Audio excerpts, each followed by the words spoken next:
Green room time? Therapeutic It's green our room? therapy Oh, do we need it? hour. Are you kidding me? Oh my God, lately We especially. in the green room, Andreas? Good morning, everybody. Welcome to the green room. We're back to the legislative session I updates know. because it's a Yeah. never-ending battle these days. Well, it is, and I kind of like how Don did it yesterday. Hang on, Rudy. You're Oh, I'm blocking. Legislative Wait, here we go. update, and it ain't good. Yeah, we need to make sure we have that ain't good thing here. Listen, it's going to be a great green room this morning. Ben Pollara, who really is the original OG in this state, was basically one of the hardest, and I'm going to let him explain, Amendment 2 all the way back, runs Florida for Care with Eric Stevens, great organization. Anyway, he's going to join us. He's driving kids to and from school. So. But we need to talk about what's up. And, it's crazy now. And it's crazy. And the reason I wanted Ben in is that he literally, is now leading that petition drive that a lot of people have seen. So if you haven't seen a petition, there's a petition out from the Department of Agriculture, Nikki Fried spearheading a lot of it. It's up on our webpage and it's also on my webpage. And we sent out an email and it didn't click right. So just go on our webpage. Yeah, we'll talk about it when Ben gets out. But listen, it's the green room. Let's talk national a little bit. So there's still craziness. No, it's March 4th today. And as you know, March 4th. When are the Ides of March? Okay. Is that March 3rd or 5th? So, good. With Here's Caesar. Ben joining us. Oh, he's on already. Yeah, great. Ben, how are you? Hold on, we got to get him on. Yep. He's coming on. Oh, that's good timing. I know. Good. Well, hey, listen, it's the beauty of Zoom. There he is. There he is. He's in his car. You're right. He is driving. Hey, he's got the kid thing this morning. Ben, how are you? I'm good. Just dropped off the kids. Happy to be on. Beautiful. Nice it's a joy to have you. And listen, I was just doing a quick intro of you and for you, but there's no reason for me to do it when we have you. And I was describing you as really Florida's original OG Canna warrior amongst those that really have been on the front lines from the get-go. So just kind of give us a little bit of history of what it's all been about here in Florida when it comes to medical cannabis. Sure. Well, I first got involved in back at the beginning of 2013 with John Morgan. I had done a poll early in that year looking at Floridians' attitudes on marijuana and finding that they were surprisingly in favor of medical marijuana by a big margin. And so first we went on the ballot in 2014, and that was the same year that the legislature first passed what was then known as the Charlotte's Web law, the first low THC, high CBD legal marijuana in Florida. And then later that year, Amendment 2 to fully legalize medical marijuana got 58% of the vote, which in Florida, and only Florida, is a fail. You need 50% of the vote to pass. So we came back at it again in 2016 and got over 71% of the vote, which I think at the time was the largest margin for any medical marijuana victory across the United States. And then, of course, we had some ugly fights over the implementation of the law in 2017, including the fact that the legislature decided to kind of incomprehensibly ban the smoking of medical marijuana. So John Morgan and I had to sue over that. We won some of the initial lawsuits. Ron DeSantis, when he first got sworn in, kind of saw the writing on the wall that the Supreme Court was going to side with us. And so finally the legislature relented in 2019, allowed smoking medical marijuana. And literally days after that happened, Ray Rodriguez, who was then in the Florida House, now is in his first term in the Florida Senate, introduced a bill that would cap the percentage of THC in smokable marijuana to about 10%, which most of what is on the market today is 15 to 25%. And so this is just part of a years long effort by the Florida legislature to deny the will of 71% of Floridians and to do whatever they can to obviate the Constitution and make medical marijuana as irrelevant as possible in Florida.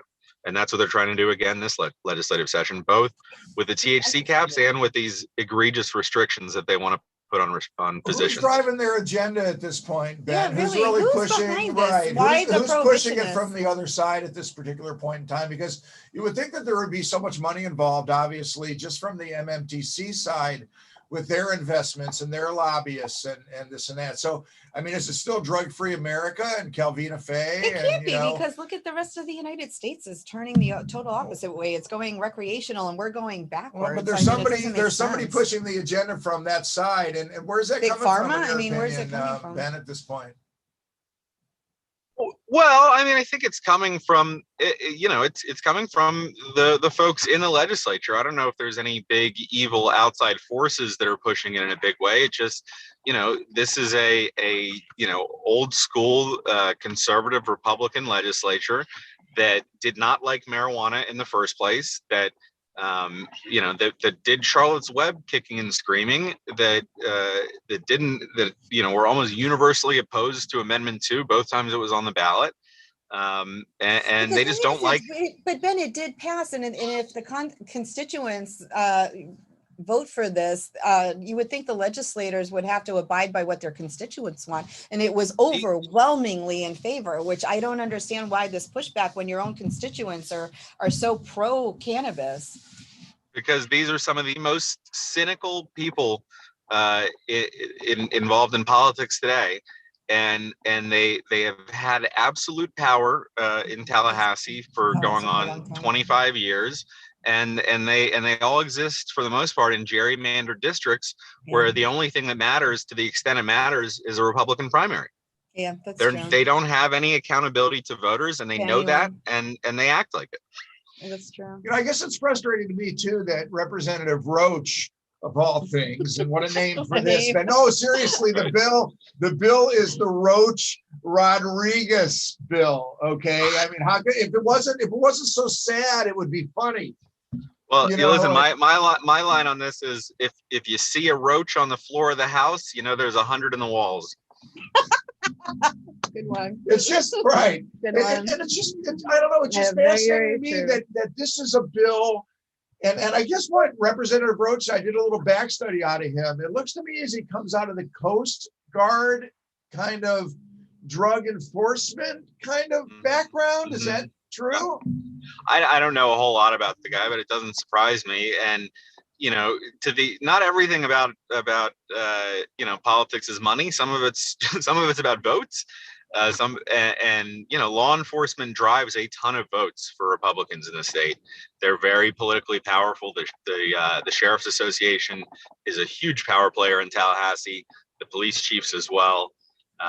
And so I think they're kind of pushing quietly behind the scenes on a lot of this stuff. But you and I know that law enforcement doesn't want to chase cannabis. They don't. No, they don't. But listen, especially if you're PTSD. Maybe there's a lot of rank and file maybe doesn't want to chase cannabis, but the chiefs and the sheriffs get gigantic funding.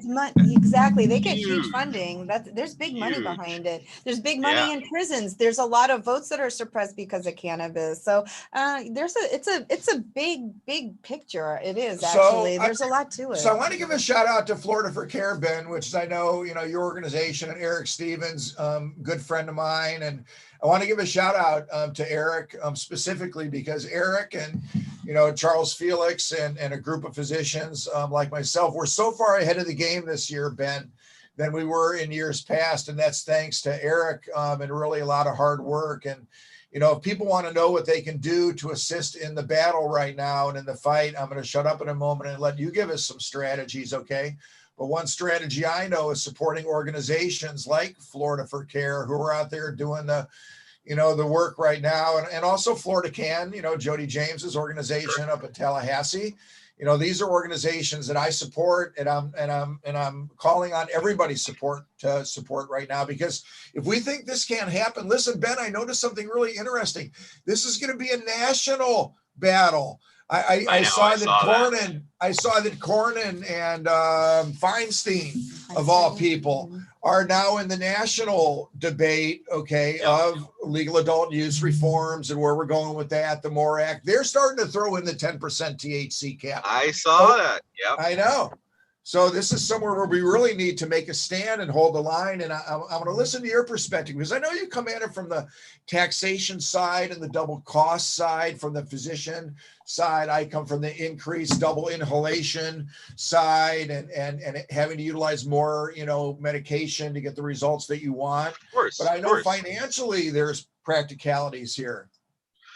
Right, and that's just, I mean, that's kind of where I've been coming at it, just because our organization, Florida for Care, it's primarily patient focused, and the cost is already a gigantic concern for patients. I mean, I hear every day from patients who say, that not only does the product in the MMTCs cost too much, but just being a patient costs a lot of money. I mean, it's like between the doctor visits and the card renewals, it's $200-300 a year.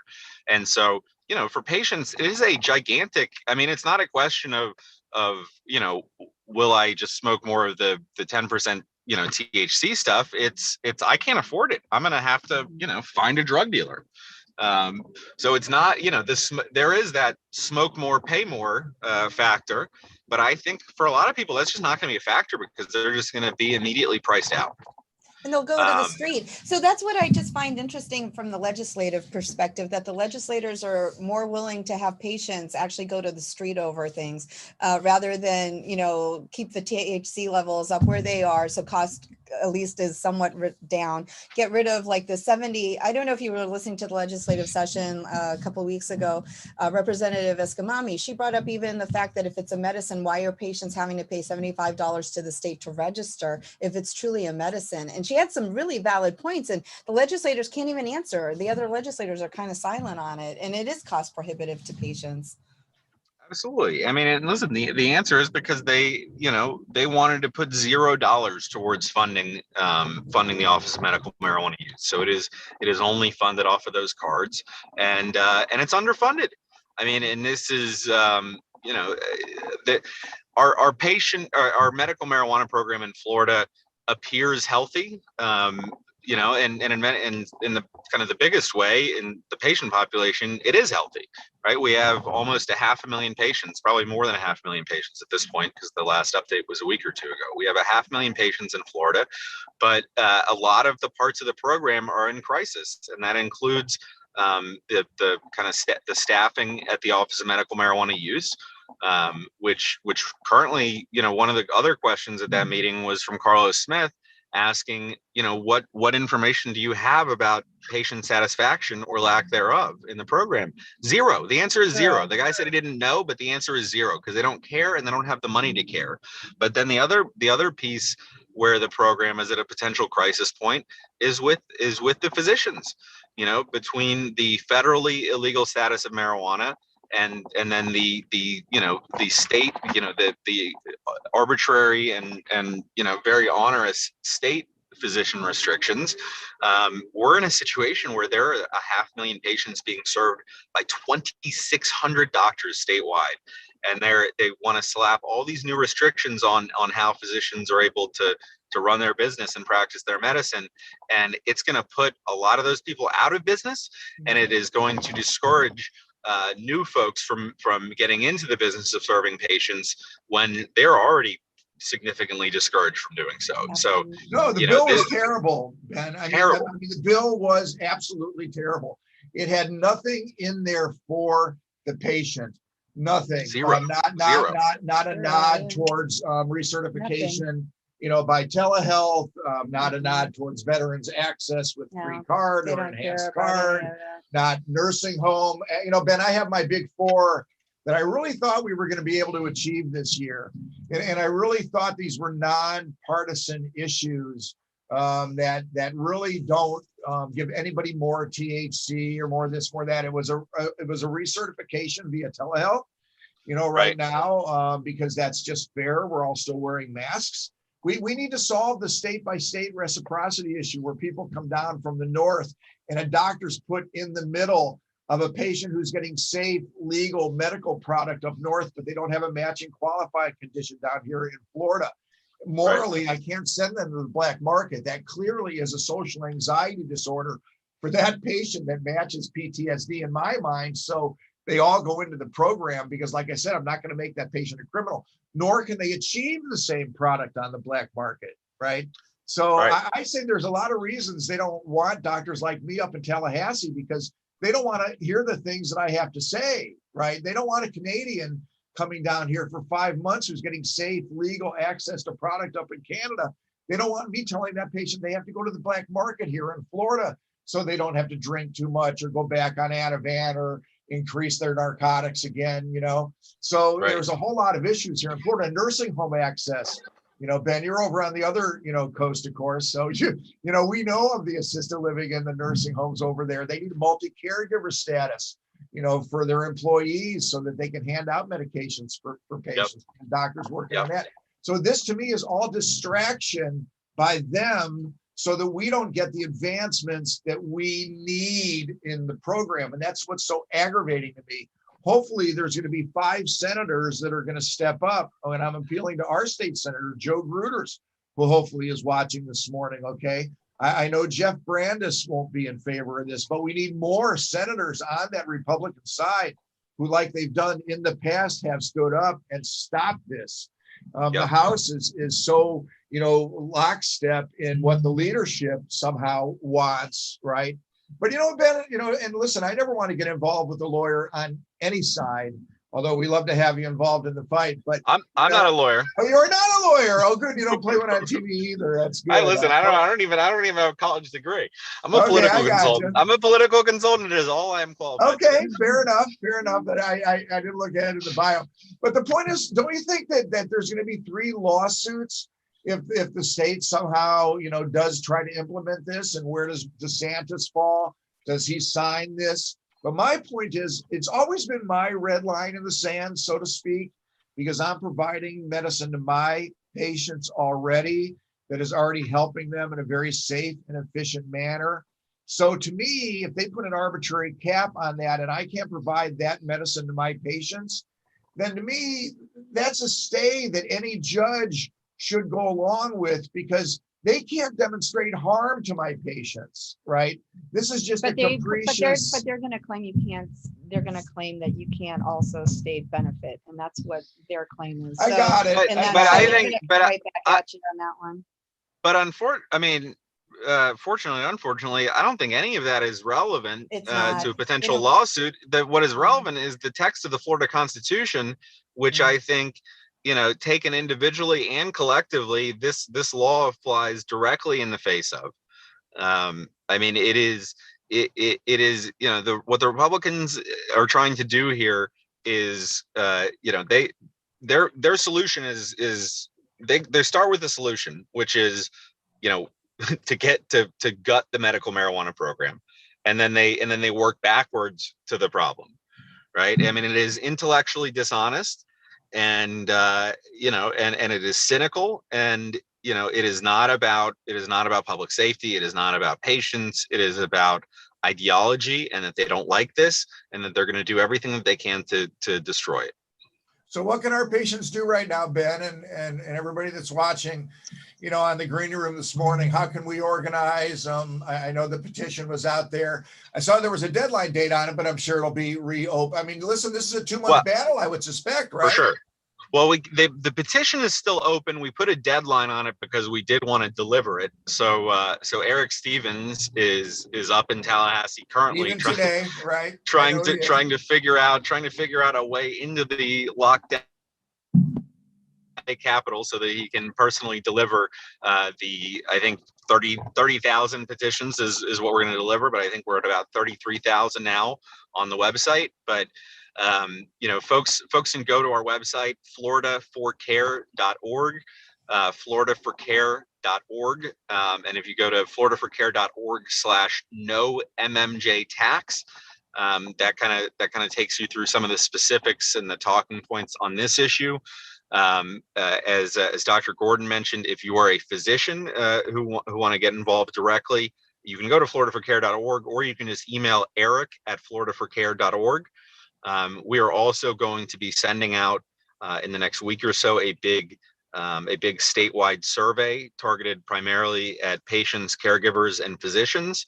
So look Get out for that that to if us you were because already we'll give signed. it out to, we'll distribute it to our patients for sure. So just get that Big- to us. And for our Big time. listeners, just go on our website, venice-care.com, or on the Facebook page, and those links are going to be on there. So just go ahead and click on those links. And everybody that's listening, please pass it along to your family and friends and make sure everybody gets on that petition, please.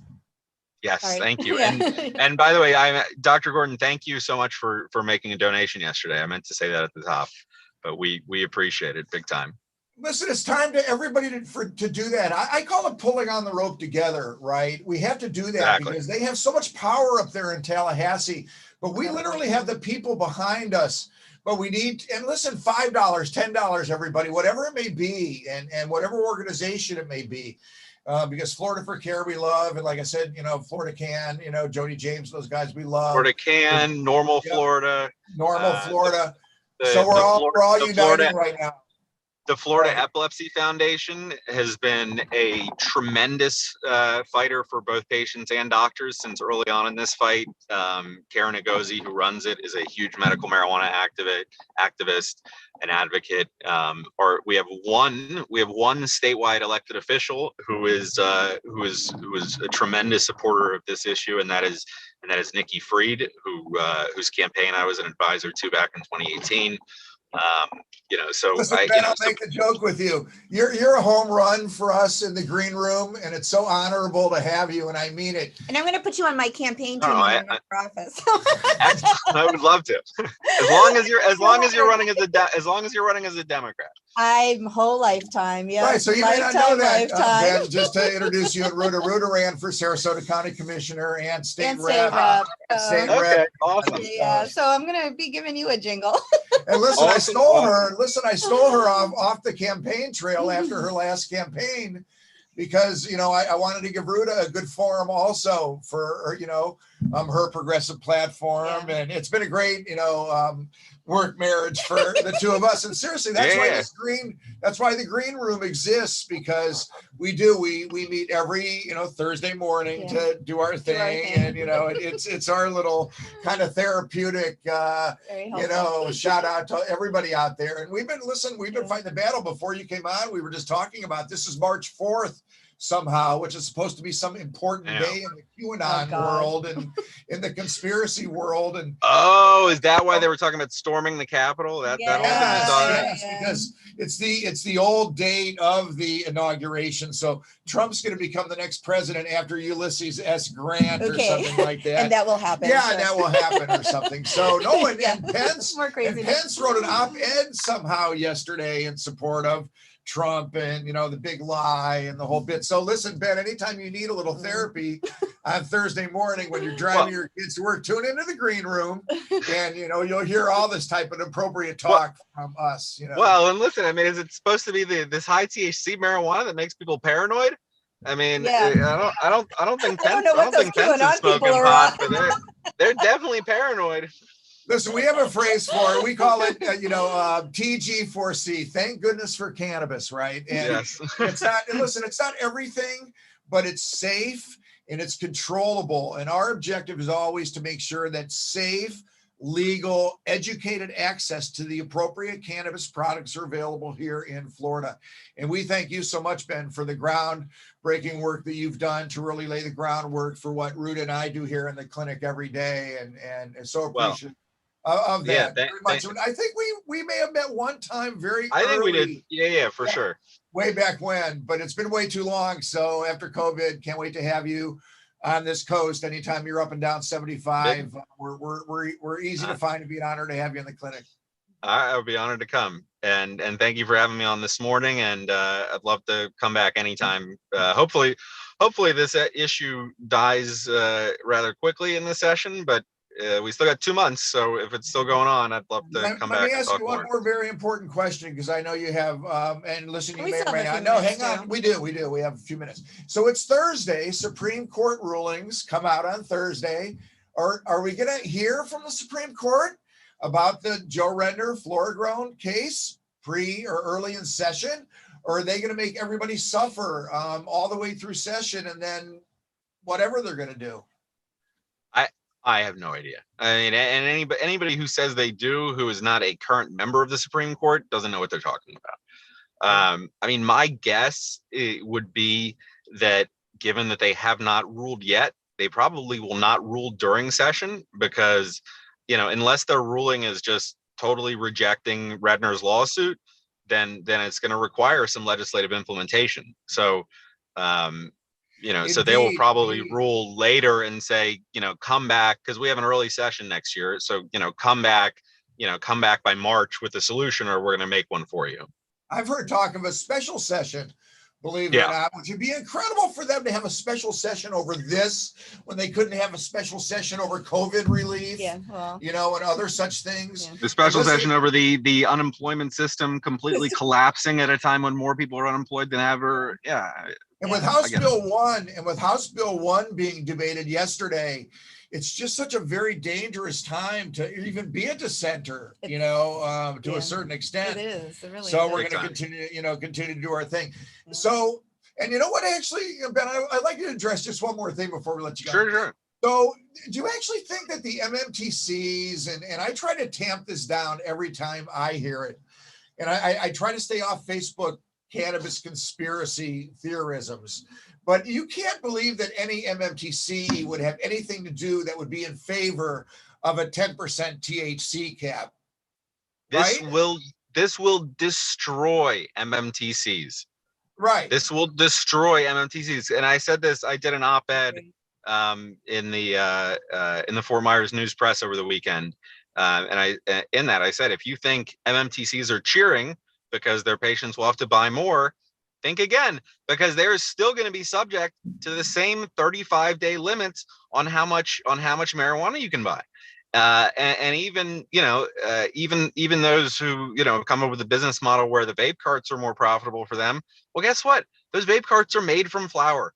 And a lot of their products are made from the trim and other non-saleable buds from the flower that they grow. And if they're growing at 10%, they're going to have to process a lot more to get where they need to be, or they're going to have to cut it, and the quality is going to go down, the prices are going to go up, and MMTCs are going to go out of business. I think so, it's a horrible bill.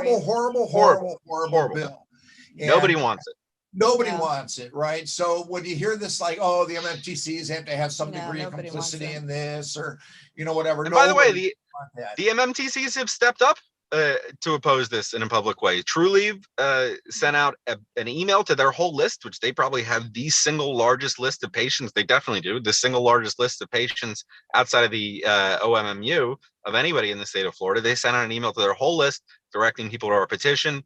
One plant was all over it on social media. So was Move. I'm talking to these guys every single day. They're pissing their pants over this. I mean, this is this would strike at the heart of the whole system. Yeah. And once again, people are much more organized this year. The doctors are, the MMTCs. I've been encouraging the MMTC medical directors. You know what I mean, Ben? It's interesting to me, and it's tough to get the MMTCs together really on anything, but they should be together on this. And I've always called for a commissioner, so to speak, like the Roger Goodell of all the MMTCs. And in my opinion, should be a doctor because it's a medical program. But the point is, in my opinion, it should be Kim Rivers because she's obviously the smartest of all of them. Well, Kim's done a fantastic job at Trulieve, no doubt, but listen, Cureleaf and no, I get it. Listen, all of them. I mean, they have national organizations and national firepower too. For sure. But the point is, one person speaking for all of them with one voice would be a great thing at this legislative level, but the point is everybody's more organized this year, and that's a great thing. Listen, that's what I said to one of them on the phone the other day, trying to get them to buy into Florida for Cares thing. It's like, you guys really need your own association. Like, we shouldn't, you should not be having this conversation with us a week before the legislative session starts. Either we should have had this conversation months ago, or you should have had your own organization, that's been kind of building towards this, but they don't. That's the great news from the doctor side. Once again, with Eric and Charles Felix and others, we've been on this for 6-8 months or so. So that's great. And actually, listen, Ben, it was one of the greatest honors of my life to have that letter that Carlos Guillermo Smith used in the meeting. That was awesome. I sent him that letter. And I'm proud to say that I sent him that letter, and it was on Twitter with my signature under Carlos's with his socks post, which was great. I think it was the highlight of my Twitter life, actually. I'm such a big Carlos Smith fan. He was so good in that meeting the other day. Listen, I'm honored to say that, awesome. Carlos and I do discuss, these issues, and the questions that Carlos utilizes are not always mine, but often come from conversations that he and I have, and we're going to continue to do so. And listen, I try to do the same thing on the other side of the aisle with those Republicans, who accept my emails, and, but we want to be invited up. We want our session. And, where I was leading to is I think Nikki ultimately will probably have a news conference up in Tallahassee. Yeah, she needs to. With the positions, if the Republicans won't invite us up. I mean, they control the committees, and if they don't invite us up, then we don't have our seat. Yeah. So we may have to, promote our own forum, so to speak. And, It would be great though if she did spearhead something. I think the power of her office is still the power of her office, and No doubt. Big time. Oh, and she will. She She will. will. I mean, she's engaged in the caps already. I know Dr. Gordon, she's a huge fan of yours, and she understands these issues as well or better than anybody up there. So she absolutely will. I appreciate you saying that, Ben. And, Holly also, I saw her speaking on the hemp program yesterday, so we have strong voices, with Nikki and Holly Bell up there. And, listen, we're going to keep on pulling on that rope together. Ben, I know, thanks for your time. Thank you for having me. I'm This was glad fun. you were able to navigate safely too. Hopefully nobody commented on that. I'm good. You did a great job. No, listen, Thank you. it's my funniest joke. When the Browns win the Super Bowl, I've always said just one before I die. So I'm going to have to look like both ways about 8 times before I cross the road for like 2 weeks, after that happens. So. Oh, that's funny. All right. Thank you for joining us, and yes, happy to do it. Stay in touch and keep fighting a good fight. Thank you. You We'll see too. you soon, Thanks, Ben. guys. Take care. All right. Thanks, guys. Everyone. Bye. See you next Maybe we'll have Thursday. you in again later in the session. Yeah, that would be and good. we'll have an update. I'd be happy to do it. Perfect. Great. Thanks Take care. everyone for tuning in. See you Thanks, next guys. Thursday, everybody.